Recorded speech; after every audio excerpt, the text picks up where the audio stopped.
Hey guys, welcome back to the channel. Today we're going to be watching a video called Stop Signs Suck and We Should Get Rid of Them. So out of context, this is crazy. This sounds like the words of an insane person. But I don't know, because from all perspectives, I think this is crazy. Because if I'm a pedestrian and I'm thinking, well, there's no stop signs, then I'm thinking I'm gonna get run over by cars and people on bikes. If I'm on a bike, I'm thinking I'm gonna run over people and then the cars are gonna be running to me. And if I'm in a car, I'm gonna be thinking, well, I'm gonna run over pedestrians, people on bikes, and then other cars are gonna crash into me. So it's gonna be collisions all around. But I don't know, because I'm thinking this person has another solution, hopefully, and there's an alternative, and I'm willing to hear them out because I'm open-minded. But again, this sounds quite crazy, because I've never once, I think, never in my life, I thought that, stop signs, we should get rid of them. Well, the only time I think you're ever thinking this is when you're running late and you're like, no, seriously, I'm in a hurry and I have to get there quick. But I don't know. So super excited and super interested to find out what's going to be the alternative. So let's check it out and comment, subscribe, and start.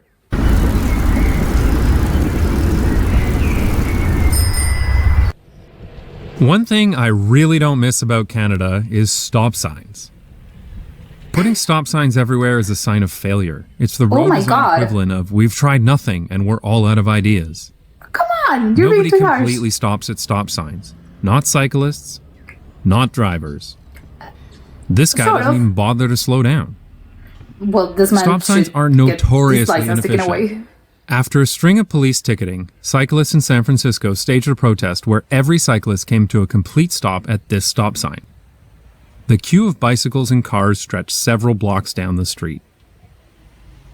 But stop signs aren't just inconvenient for cyclists, they're actually less safe. Many cities allow cyclists to yield at stop signs, and studies have been published about the results. This study found 14% fewer crashes. And this one found that when crashes do happen, they result in less serious injuries. So why does this happen? Yeah. Well, just like people walking, people on bicycles are vulnerable road users, which is the problem when you take laws for cars and try to apply them to bicycles. For example, bicycles are extremely slow to get going from a complete stop. Look at how long I'm in this intersection if I yield at the stop sign. Less than 2.5 seconds. Now look at the same crossing if I come to a complete stop.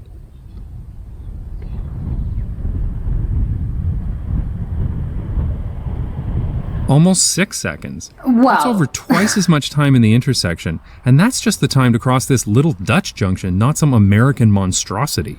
During that crossing, I'm moving so slowly that I'm a sitting duck for any driver who's not paying attention. Cars have blind spots, like this A-pillar right here. This is the reason why stop signs exist, because cars are dangerous, and a driver's view can be obstructed. Yeah. Can you spot the cyclist? No. She's right here. Behind the elephant. Bicycles don't have blind spots, which is why there's no difference in safety to other people if a cyclist doesn't come to a complete stop. So why do so many cities keep doing something that is inconvenient, inefficient, and less safe? Well, there's a good reason. You see, those are the rules, and some people made those rules, so people need to follow the rules because the rules are meant to be followed. Any questions? No, I would think they've done studies. The concept of a stop sign was first introduced in 1941 by the German occupation force. However, this first version included a yield triangle and didn't require a complete stop if there was no cross traffic. So if you think people should stop at a stop sign in all cases, you are literally more extreme than the Nazis. Today, the Netherlands is famous for road safety, and yet stop signs are very rarely used. This is true for many other European cities as well. Paris, a city of over 2 million people, used to have only one, but it was stolen so often that they stopped replacing it in 2013.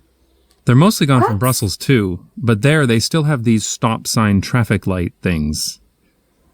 Belgium.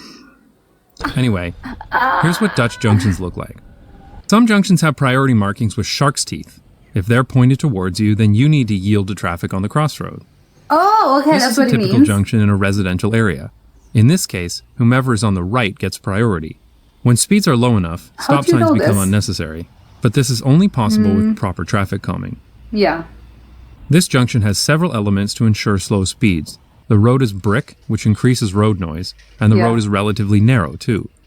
And most importantly, the entire junction is raised up like one big speed bump to slow down cars, even if the driver isn't paying attention. When a minor street intersects with a priority street, a continuous sidewalk is used.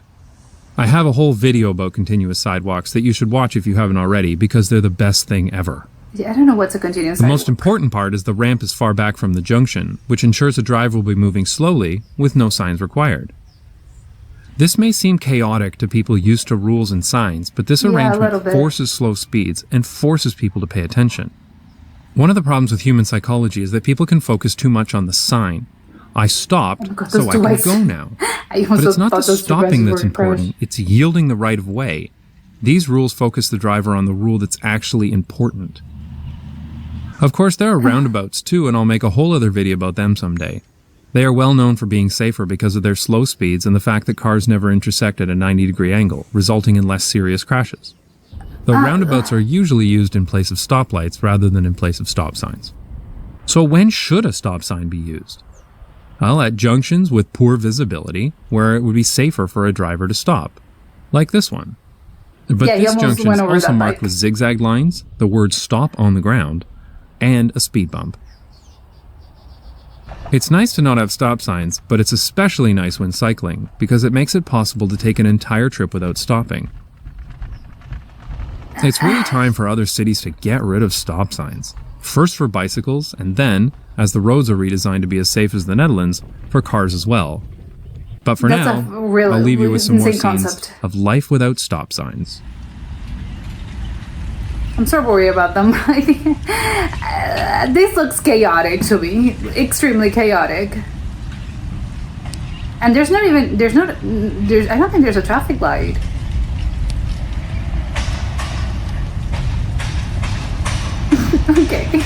Okay, they're slowing. The ones that pass, they're the ones slowing down, so they can like pass through. Okay. Oh my god, there's a person here. He's gonna get run over. Ah. Okay, so I think I had a lot of thoughts about this, which I've never thought of before. But I think I have thoughts. I understand his point. Like, he makes a good point. It's like, yeah, I think you do. It's logical. I think he explains it, and there's logic to it. But I think it still sounds crazy to me.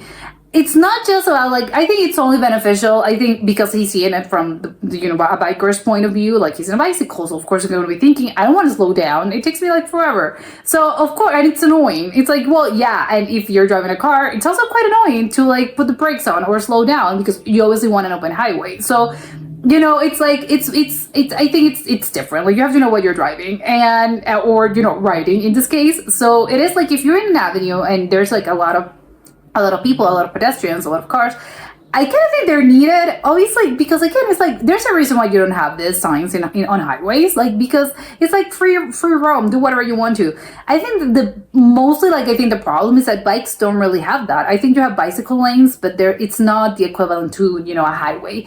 A highway is like, you can just like push, just like have fun with it. But if you're driving in, in a residential street, you have to be like very careful because again, it's going to be pedestrians, there's going to be bicycles, there's going to be everything. You have to really pay attention. And I think stop signs are there for a reason. I think he's very extreme about this. He was like, no, it's like they're very strict. And it's like, well, maybe not. I think maybe there are some of them that are unnecessary. I think maybe they should do that. Maybe there are some countries and some places that do have excessive stop signs, which I agree. And it's like, yeah, maybe they have to like not rebuild it, but just like get the things in order and just like get rid of the ones that are unnecessary. Because again, they have like, he does make a good point. Like, you have stuff like if a car needs to slow down, there's ways to do it. Like, you have like the little bump thingy, and there's also like paved roads where it's not asphalt, so you're gonna automatically go slower.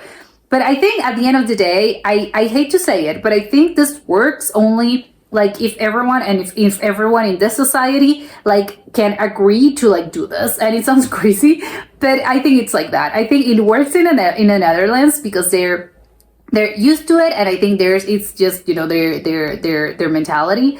because I think you need to put in some effort into this, and it's not, it sounds crazy, but I really do think that it's about effort, because if you look at like the last clip he showed us, that I don't think there was any like traffic, like there wasn't anything.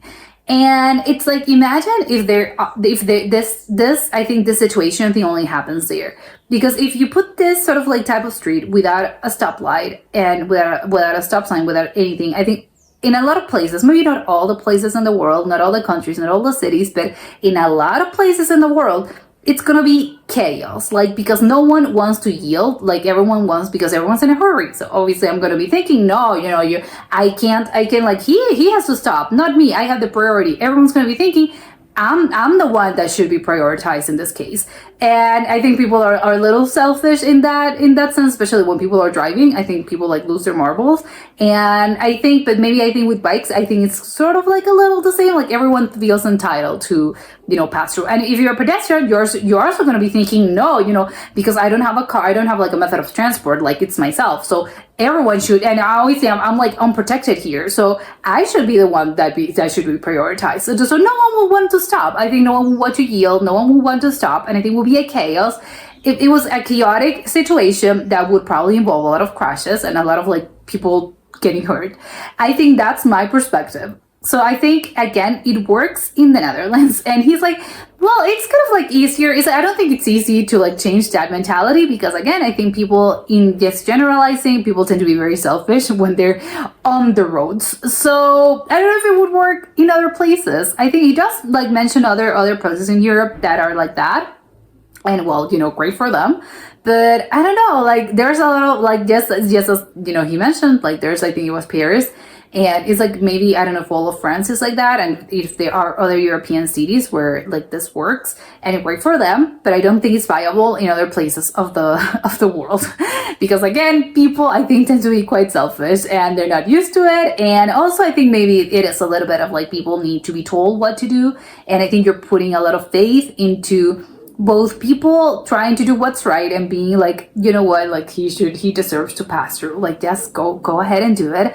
And also, I think there's a lot of like, what should I do? Like, if I'm stuck here, like, what should I do? Like, if there's no sign telling me, what should I do? I think it gets confusing, and people usually, like, they prefer being told what to do, especially in these situations. So I think you would need to change, a whole country's mentality in order for this to work in a lot of cases. So again, a little extreme. I think maybe more places could learn from the Netherlands, and again, maybe get rid of like the unnecessary stop signs, because maybe it does get out of hand. Maybe that's his point, and maybe that's why he hates them so much. Maybe he comes from like a city that had like excessive stop signs, and he's like, oh my god, what are we doing here? So completely agree, like reform this, yes, but maybe don't get rid of them completely. I think it works in this particular set of circumstances and in this particular country, but I don't think like it could be replicated all over the world. So I don't know. And I think he mentioned USA. I think that was my like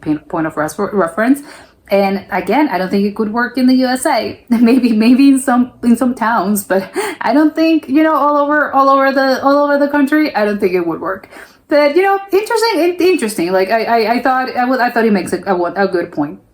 But it's also like quite funny, because if I were riding bicycle in the Netherlands, he was like, people just like do not look to like both sides. Like if you're on a bicycle, you just like pass through. And he's like, I would be like the one that's just like, so no one's like, there's no car, okay, then I can pass through, because I'm not trusting of the drivers. But maybe that's just me. Again, there's a lot of trust involved in this method of living, and again, it works for them, so great. But that was it for today, and I'll see you soon. Bye.